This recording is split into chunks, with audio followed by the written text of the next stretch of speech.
দক্ষিণ এশিয়ায় ইসলামের আগমন এটা কিন্তু কোনো ছোটখাটো ঘটনা নয়। এটা প্রায় হাজার বছরের এক বিশাল গল্প, একটা রূপান্তরের গল্প।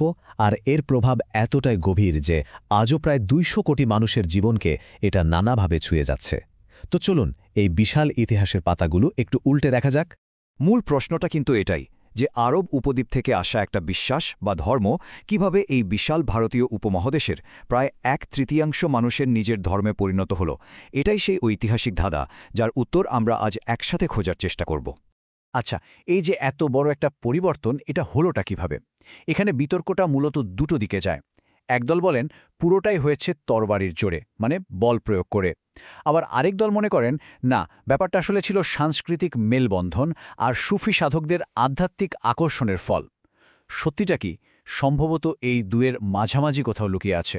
এই পুরো বিষয়টা পরিষ্কারভাবে বুঝতে হলে আমাদের কয়েকটা ধাপে এগোতে হবে। যেমন আমরা দেখব এর বিতর্কিত ইতিহাস, কিভাবে তাদের আগমন ঘটল, তাদের শাসন ব্যবস্থা কেমন ছিল, ধর্মান্তর কিভাবে হলো, নতুন কি সংস্কৃতি তৈরি হলো, আর সবশেষে এর উত্তরাধিকার হিসেবে আমরা কি পেলাম। চলুন তাহলে শুরু করা যাক। প্রথমেই আসা যাক আগমনের গল্পে, মানে মুসলিমরা ঠিক কবে কিভাবে এই উপমহাদেশে প্রথম পা রেখেছিল। চলুন সেই সময়টাতেই ফিরে যায়। এখানে একটা জিনিস খুব পরিষ্কার, ইসলামের আগমন কিন্তু কোনো একটা একই ঘটনা ছিল না। এটা ঘটেছিল কয়েক শতাব্দী ধরে, বিভিন্ন তরঙ্গে। যেমন ধরুন, প্রথমে এলেন আরব বণিকরা, বেশ শান্তিপূর্ণভাবে।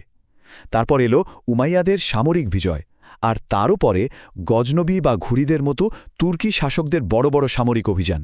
মানে আগমনটা হয়েছিল দুই পথেই, শান্তিপূর্ণ বাণিজ্য এবং রক্তক্ষয়ী সংঘাত। তবে গল্পটা কিন্তু এক পেশে ছিল না।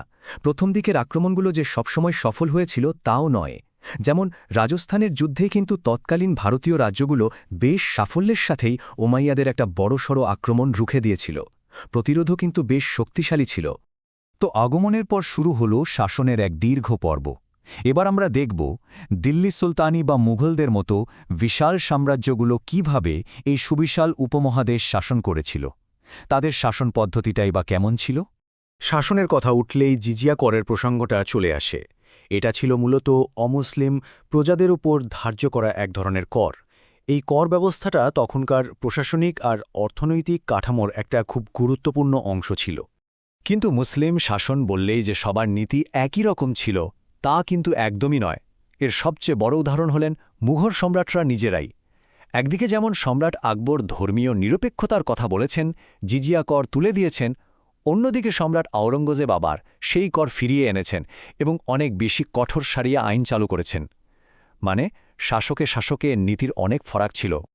আচ্ছা, এবার আসা যাক সে সবচেয়ে জটিল প্রশ্নটায়, কেন ঠিক কি কারণে এত বিশাল সংখ্যক মানুষ ইসলাম ধর্মগ্রহণ করেছিল।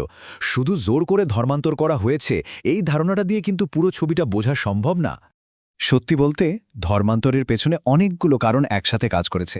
যেমন একদিকে ছিলেন সুফি সাধকেরা, যাদের সহজ সরল ভক্তি আর সাম্যের কথা সাধারণ মানুষকে আকর্ষণ করেছিল। আবার তৎকালীন কঠোর জাতিভেদ প্রথা থেকে মুক্তির আশায় অনেকে ইসলামের সাম্যের বাণীতে আকৃষ্ট হয়েছিলেন। এর সাথে অর্থনৈতিক কারণও ছিল, যেমন জিজিয়া কর এড়ানো বা শাসকের আনুকূল্য পাওয়া। আর হ্যাঁ, যুদ্ধ আর রাজনৈতিক চাপও যে একটা ভূমিকা পালন করেছে সেটাও অস্বীকার করার উপায় নেই। শত শত বছর ধরে এই পাশাপাশি থাকার ফলে শুধু যে মানুষের ধর্ম বদলেছে তা নয়, জন্ম হয়েছিল অ্যাবসলিউটলি নতুন এক সংস্কৃতির, যাকে আমরা ইন্দো ইসলামিক সংস্কৃতি বলি। চলুন এর কিছু অসাধারণ উদাহরণ দেখা যাক। শুধু দিল্লির কুতুব মিনারের দিকে একবার তাকান।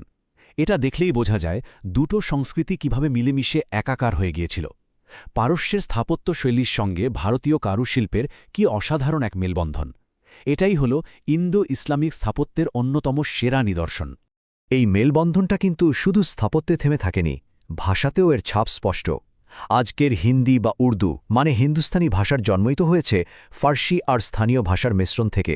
সঙ্গীতে কাব্বালির মতো নতুন ধারার জন্ম হয়েছে। এমনকি শিখ ধর্মের মতো নতুন বিশ্বাসের উত্থানের পেছনেও এই সাংস্কৃতিক আদান প্রদানের একটা বড় ভূমিকা ছিল। এবার আমরা এই দীর্ঘ আলোচনার প্রায় শেষ পর্বে চলে এসেছি। এখানে আমরা দেখব কিভাবে এই যুগের অবসান হল এবং ১৯৪৭ সালের দেশভাগ এই অঞ্চলের ইতিহাসে ঠিক কী উত্তরাধিকার রেখে গেল। ইন্দো ইসলামিক শাসনের যুগ ধীরে ধীরে শেষ হয় আর ক্ষমতায় আসে ব্রিটিশরা। আর ব্রিটিশ শাসনের অবসানের সঙ্গেই ১৯৪৭ সালে ঘটল সেই ভয়ঙ্কর দেশভাগ, মানে পার্টিশন। প্রায় 1,70,00,000 ভাবা যায়? এটা কিন্তু শুধু একটা সংখ্যা নয়, এর পেছনে আছে 1,70,00,000 মানুষের ঘরছাড়া হবার যন্ত্রণা, ভিটেমাটি হারানোর এক অবর্ণনীয় কষ্ট। মানব ইতিহাসের সবচেয়ে বড় দেশত্যাগের ঘটনা ছিল এটা। এই একটা ঘটনাই কিন্তু ধর্মীয় পরিচয়ের ওপর ভিত্তি করে পুরো অঞ্চলের মানচিত্রটা কি চিরদিনের জন্য পাল্টে দিয়েছিল। আর এ কারণেই বিশেষজ্ঞরা দেশভাগকে শুধু ১৯৪৭ সালের একটি ঘটনা হিসেবে দেখেন না। তারা একে বলেন দ্য লং পার্টিশন বা দীর্ঘ বিভাজন, কারণ এর প্রভাব এতটাই গভীর যে তা আজও শেষ হয়নি, আজও দক্ষিণ এশিয়াকে তাড়িয়ে বেড়াচ্ছে। এই না শুকানো ক্ষতের উদাহরণ তো আমাদের চারপাশে বিখরে পড়ে আছে। কাশ্মীর নিয়ে ভারত পাকিস্তানের চিরকালীন উত্তেজনা থেকে থেকে হওয়া সাম্প্রদায়িক দাঙ্গা, এমনকি ১৯৭১ সালে বাংলাদেশের জন্ম, এসব কিছুর মূলেই কিন্তু সেই দেশভাগের বীজ বোনা ছিল। আর বিভিন্ন দেশে ছড়িয়ে ছিটিয়ে থাকা বহু মানুষের পরিচয় সংকট তো আজও রয়ে গেছে। সবশেষে ঐতিহাসিক আয়েশা জালালের এই কথাটা দিয়েই শেষ করা যাক। তিনি বলেছেন, ঔপনিবেশিক শাসন থেকে স্বাধীনতা পাওয়ার আনন্দও দেশভাগের ক্ষতকে সারাতে পারেনি। এই ক্ষত শায়দ আরও অনেক বেশি গভীর। এই উক্তিটা আমাদের মনে করিয়ে দেয়, ইতিহাস শুধু অতীতের গল্প নয়, এটা আমাদের বর্তমান আর ভবিষ্যৎকেও নিয়ন্ত্রণ করে।